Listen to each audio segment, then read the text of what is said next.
चलिए आज हम पढ़ेंगे नाविक का लेक्चर नंबर 20। और बस कुछ ही लेक्चर में हमारा चैप्टर खत्म हो जाएगा। तो चलिए इस लेक्चर को शुरू करते हैं। और आज हम पढ़ेंगे गामाशय और जो है नाभिकीय ऊर्जा जो है। अब हम क्या क्या पढ़ चुके हैं वो हम रिवाइज करेंगे सारा का सारा।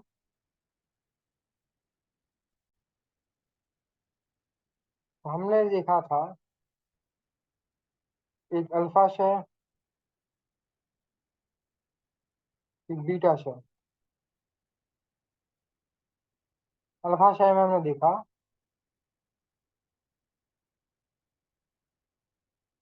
हीलियम जिसमें परमाणु क्रमांक 2 होता है, और जो है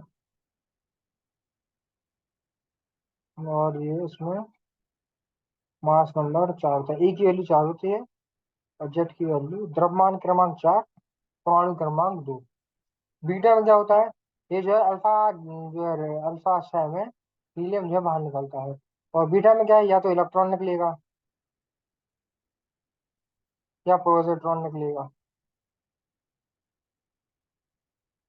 अगर इलेक्ट्रॉन निकलेगा उसके साथ एंटी न्यूट्रिनो आएगा, और पॉजिट्रॉन निकलेगा तो उसके साथ न्यूट्रिनो आएगा।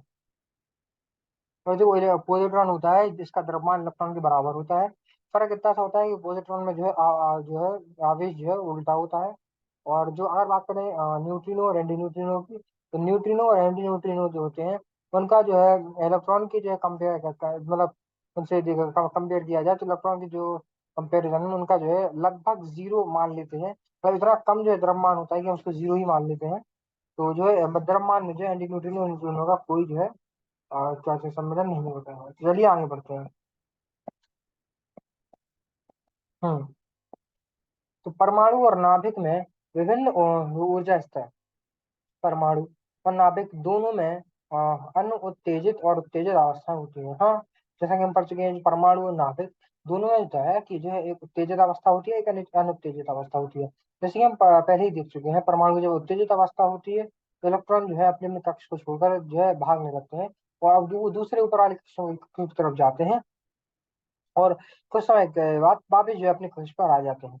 ऊर्जा के मान में विभिन्नता होती है।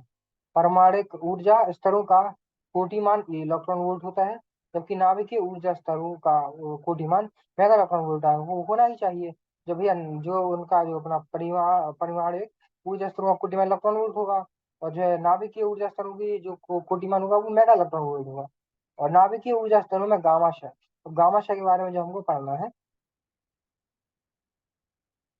तो जब कोई उत्तेजित नाभिक निम्न उत्तेजित अवस्था या अनुत्तेजित अवस्था में संक्रमित होता है तो नाभिक के दोनों ऊर्जा स्तरों के अंतर के समान ऊर्जा का फोटोन उत्सर्जित होता है। तो यह गामाशय कहलाता है। और इस ऊर्जा मेगा इलेक्ट्रॉन वोल्ट कठोर एक्स किरणों के परिसर से कम तरंगदैर्घ्य वाले विकिरण से संबंधित होते हैं। मतलब जो है अपना जो गामाशय में कह सकते हैं कि फोटोन जो है वो उत्सर्जित होता है।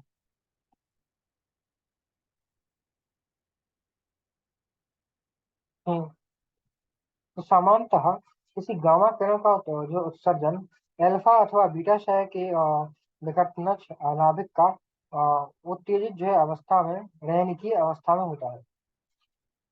और उत्तेजित जो है नाभिक अनुत्तेजित अवस्था में पानी की प्रक्रिया में एक फोटोन अथवा एक अधिक फोटोनों का क्रमवार संक्रमण की अवस्था में का उत्सर्जन करते हैं।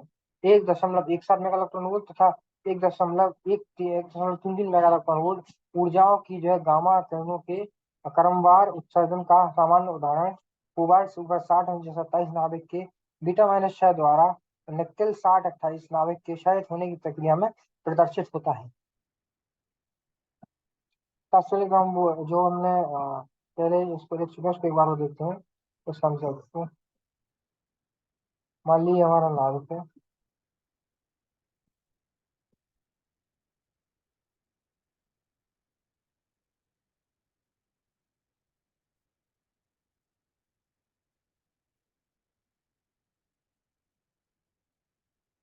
और ये मान लीजिए हमारी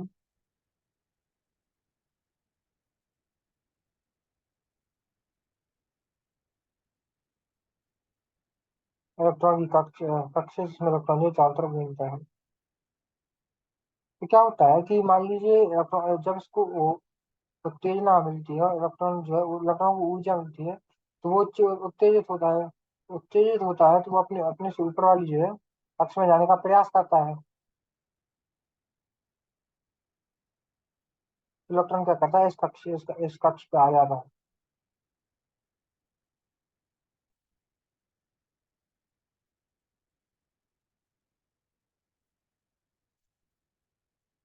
मगर कुछ समय के बाद इलेक्ट्रॉन जो है वापस से अपनी उसी जो है अवस्था पर वापस आ जाता है।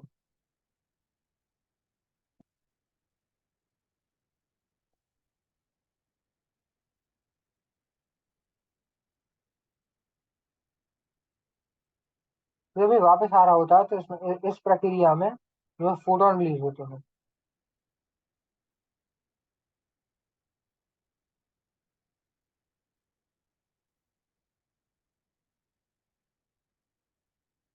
तो इस प्रक्रिया में जो फोटोन रिलीज होते हैं, यही फोटोन जो है लाइट के फॉर्म में जो है दिखाई पड़ते हैं। तो ये जो है यहाँ पे जो है इसी को जो है यहाँ पे बताया गया है। चलिए आगे बढ़ते हैं। चलिए आगे बढ़ते हैं। तो यहाँ पे जो है हमारा गाँव से कंप्लीट होता है। और जो है अब हम नाभिकीय ऊर्जा के बारे में जो है पढ़ेंगे। तो अब हम पढ़ेंगे नाभिकीय ऊर्जा। नाभिकीय ऊर्जा इसको जो है न्यूक्लियर एनर्जी भी बोलते हैं। तो चलिए इसको आज समाप्त करते हैं। तो नाभिकीय बंधन ऊर्जा का विभाग है। चित्र जो 13.1 में प्रति न्यूक्लियन बंधन ऊर्जा, इसको ईबीएन का वक्र दिखाया गया है। ए बराबर 30 और ए बराबर 70 जो हम पहले देख चुके हैं, के बीच एक लंबा सपाट भाग है जहाँ प्रति न्यूक्लियन बंधन ऊर्जा लगभग 8 मेगा इलेक्ट्रॉन वोल्ट होती है। हालांकि नाभिकों एक जो है 30 से बड़े वाले भाग और भारी नाभिकों जो ए जो है 170 से बड़े वाले भाग में बंधन ऊर्जा 8 दशमलव, मिनट यहाँ पे उल्टा उल्टा है, उसको सही कर देता हूँ।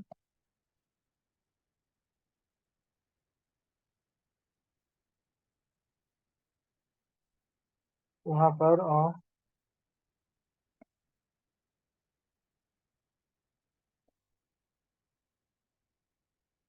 ये वाला आएगा समझ में।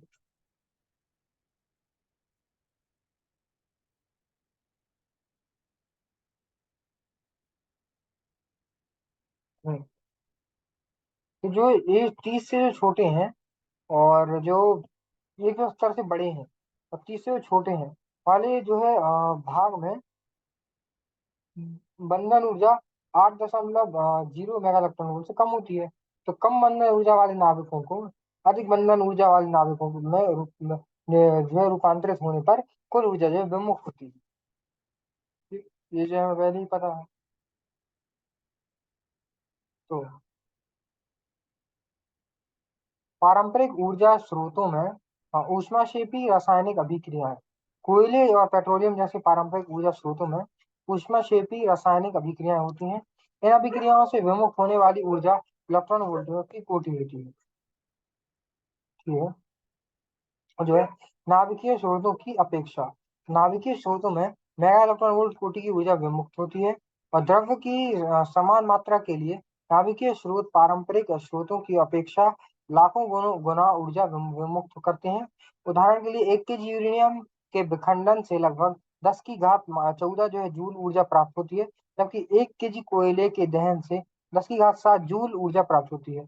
अब आप खुद सोचिए, 10 की घात 14 में तो 10 की घात 7 में 10 की घात 7 गुना ज्यादा जो फर्क है। तो ये कितना बड़ा फर्क है, जो है घात 7 गुना। मतलब ये समझ लीजिए कि जो है अगर एक यूरेनियम को जो है अपना विखंडन करना है और एक कोयले का जो है दहन करना है, तो कोयले के दहन में 10 की घात 7 और एक यूरेनियम के विखंडन के लिए लगभग ऊर्जा जो है 10 की घात 14 जो है ऊर्जा प्राप्त होती है। इसी ऊर्जा को जो है हम बहुत सी ऊर्जा को जो है जहाँ हमने पढ़ा है कि जो है ऊर्जा हो है उसको हम जो है बना नहीं सकते या उसको जो है मिटा नहीं सकते। ये जो है एक सिद्धांत जो है अपने न्यूट्रॉन में उसका हमारे आइंस्टीन भाई साहब का, कि जो है अपन किसी भी जो है ऊर्जा को ना हटा सकते हैं ना बना सकते हैं।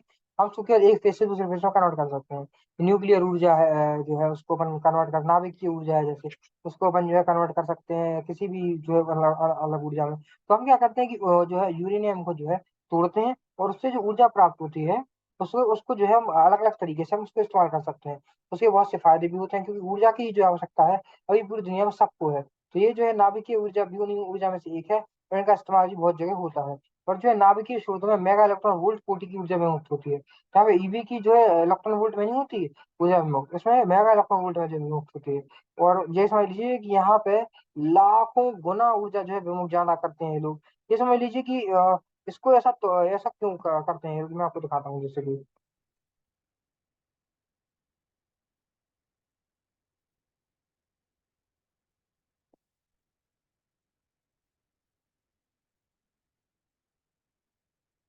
याद कीजिए वो जो हमने पढ़ा था ग्राफ, वो कैसा था, वो कुछ ऐसा था।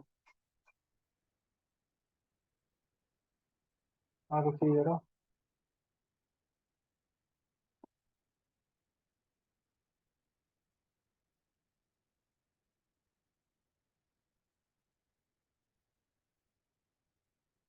था कि नहीं, मतलब ऐसा तो नहीं था, लेकिन थोड़ा ऐसा ऐसा दिखता था। लगभग यूरेनियम कुछ यहाँ पे था, और शायद दो चार एलिमेंट जो है और थे। तो यूरेनियम यहाँ पे था, कहने का अर्थ यह है कि इसका जो है मतलब ये जो है बहुत ज्यादा है, मतलब द्रव्यमान संख्या बहुत ज्यादा है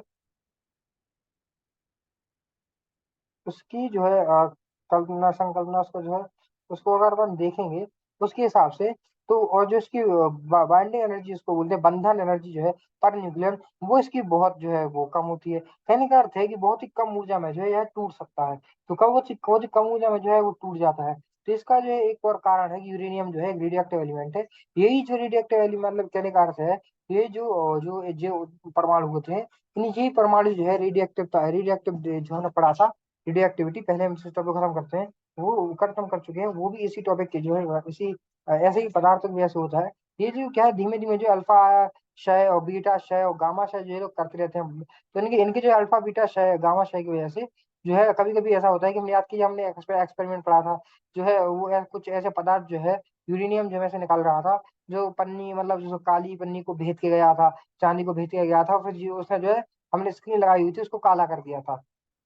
तो इतनी पावरफुल जो है ये लोग रेज निकालते हैं। और यूरेनियम उतना ही जो जितना ये इस्तेमाल मतलब करते हैं उसको, जितना वो हमारे काम का है उतना ही हमारे लिए खतरनाक भी है। और जो है यूरेनियम को अगर अपन फैक्ट्रीज वगैरह में भी कभी कभी जो है फट जाती हैं चीजें, कभी कभी जो है बहुत नुकसान होता है, तो उसमें जो बहुत लोग कभी कभी मारे जाते हैं। सही से अगर यूरेनियम को जो है टैकल नहीं किया करते, मतलब अगर सही से हमने यूरेनियम को अगर इस्तेमाल कर रहे हैं, और उसके उसका जो है हमने अच्छे से जो नहीं रखा, उसको देख रेख अच्छे से नहीं की, तो बहुत बार जो है इसका हमें गलत परिणाम देखने को मिलता है। जैसे कि कभी कभी यूरेनियम जो है, हमेशा जब भी यूरेनियम वगैरह के साथ कुछ भी एक्सपेरिमेंट किया जाता है, तो हमेशा सारे प्रिकॉशन लिए जाते हैं। कहीं इतनी सी भी भूल चूक हो गई तो जो है कुछ भी हो सकता है, बड़े बड़े हादसे जो है यूरेनियम की वजह से घट सकते हैं। तो हमको ये उस पर ध्यान देना पड़ता है कि जो है यूरेनियम से, यूरेनियम एक जो है उसकी जो है आप खुद इससे ही समझ जाइए कि उसकी जो ऊर्जा कितनी है, 10 की घात 14 जूल ऊर्जा है। इतनी ऊर्जा क्या धमाका करेगी, आप इमेजिन कर सकते हो।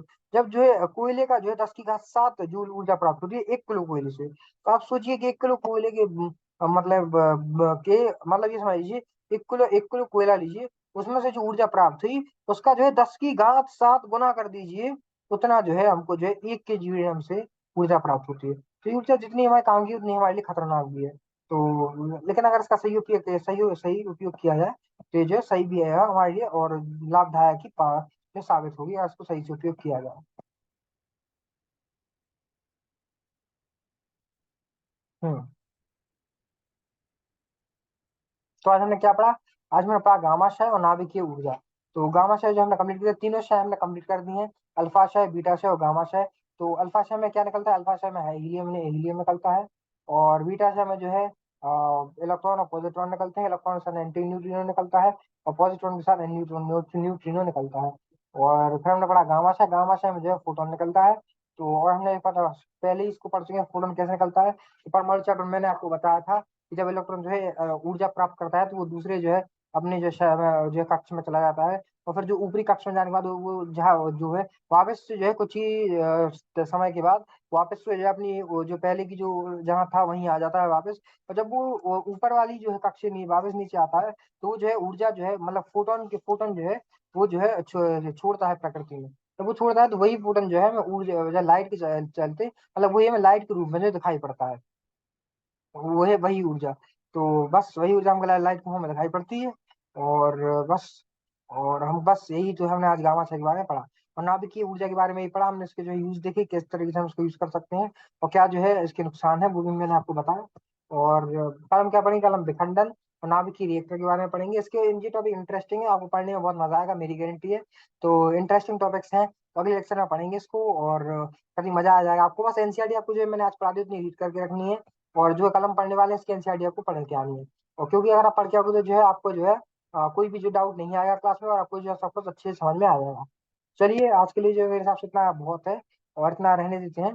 बाकी मिलेगा अपने नेक्स्ट लेक्चर में। बस आपको जो एनसीईआरटी कंप्लीट करके रखनी है, जो मैंने आज पढ़ा था उसकी एनसीईआरटी पढ़ लीजिएगा, और जो कल मैं पढ़ाने वाला हूँ उसकी एनसीईआरटी आप पढ़ के आइएगा, कल का पढ़ के ही जो है कल का लेक्चर देखिएगा। चलिए मिलते हैं अपने कल के लेक्चर में, तब तक के लिए tata bye bye good bye. और एनसीईआरटी पढ़ लीजिएगा, याद रखिए, पढ़ के ही आइएगा लेक्चर लेने के लिए। चलिए मिलते हैं हम अपने नेक्स्ट लेक्चर में, तब तक के लिए टाटा बाय बाय।